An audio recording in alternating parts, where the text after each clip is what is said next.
Hi everybody, Dom Taberry, joined by Adam King. We're outside the Ohio State locker room, and let me just say, woo! My nails are gone. That game, You still have some. it made me a nervous wreck. And I gotta be honest, I'm surprised, but I'm not surprised.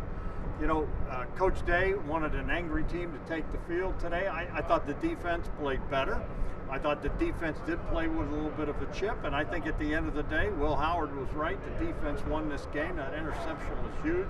They faced some adversity, but I have some concerns now with the offense this week because, you know, they have a banged up offensive line. Give Nebraska credit. They ran a lot of different schemes, did a lot of different things. There was some confusion out there, and I think, you know, this was a wake-up call for the offense, but you know, Ryan Day had said coming into this season they want to be able to run the ball. I want to say you told me, and correct me if I'm wrong, 1 of 10 on third down. 1 of 10 on third down. That's got to get fixed. Well, and I think once you hear that, it explains the score at the end of the day. You can't do that. One thing, if you're looking at this game, I think there's 2 categories you can put things in. One, you can put them in problems that are from this game. And that's things like, you know, the Buckeyes struggled to move the ball a little bit when it came to the passing in the beginning. And they looked a little slow. That's coming off the bye week. But then you put things in a category of things that could be a problem for the season. And it's the offensive line. And it's not any fault of the Buckeyes. Injuries. It's injuries. And that's a real problem. We knew losing Josh Simmons was going to be a problem. It showed itself in a million ways here today. Saw it with the run game. The run game struggled. They know that. For the first part of this season, they were absolutely dominating on the ground. The offensive line looked better than anyone could have imagined.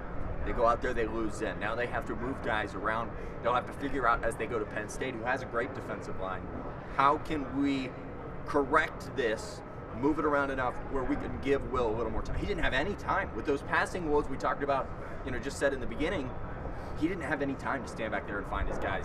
They weren't able to run the ball in the second half because the offensive line there were no holes for the guys. As I look at the coaches, at least, Ryan Day, obviously happy to get the win.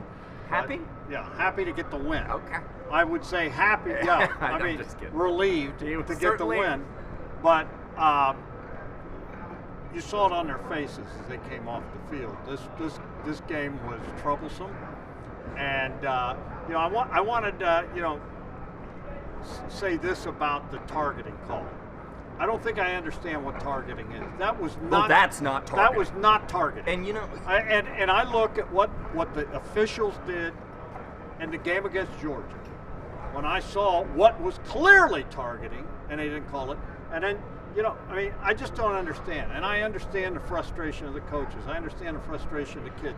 Look, no one wants to get hurt, but this is a violent sport, and you know, you're playing at the speed of sound out there. But that was definitely, I mean, and Coach Day was about as fired up as I've ever seen. It was certainly the maddest I've ever seen him. Here's the thing that I don't understand. Everyone in the stadium, everyone watching at home, every coach, I think even Nebraska, knew that wasn't targeting. I don't understand how it can still be called. Like, what? Who wasn't doing the replay? There was one of our digital people that so help us on 10 TV Plus said to me, they must be reviewing it to see if it was a fumble because it's clearly not targeting. Well, then they came back and said, oh no, it was a fumble, but it was also targeting. Ryan, you can't throw stuff on the field. That was the Texas game that set precedent for that. You cannot do that. I will say this. I loved fired up Ryan Day. Because if that moment's going to happen, the only thing you can do is go out there and just be absolutely angry and try to get off the field.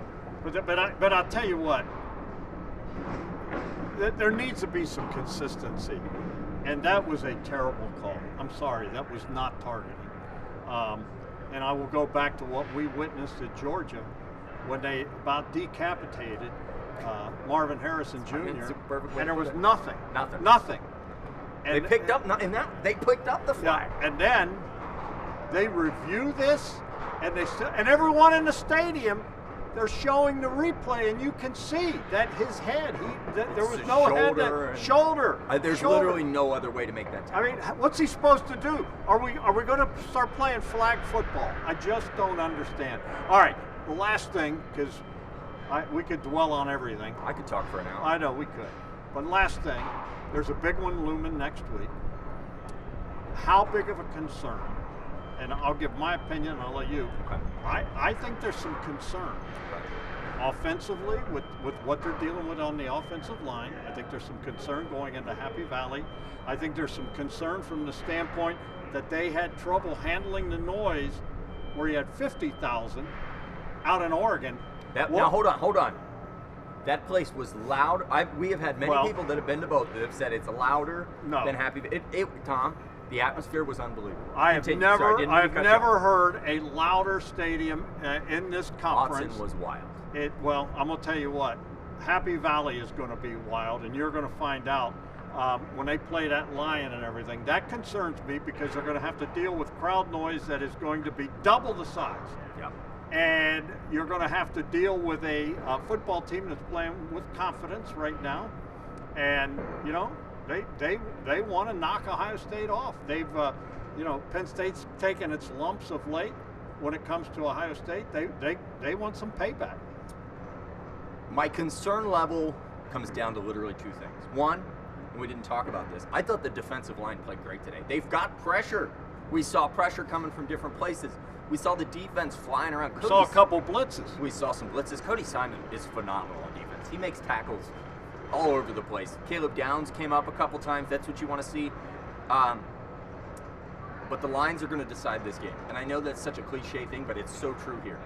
If you said to me, as they walk into Happy Valley, that they figured out what they're going to do on the offensive line and they're confident with it, I think my concern level would drop dramatically. They have a lot of questions, and they only have 7 days to figure it out. And they play good defense over there. They pride themselves on defense. This is going to be a rock 'em, sock 'em. This is the game Ryan Day has kind of been pointing to because of the toughness factor, everything else. So, yep. In any event, we will have you covered all the time. I'm Dom Taberry. He's Adam King. Keep it on 10 TV and all of our apps and 10 TV Plus and everything. We got it. We are here for you.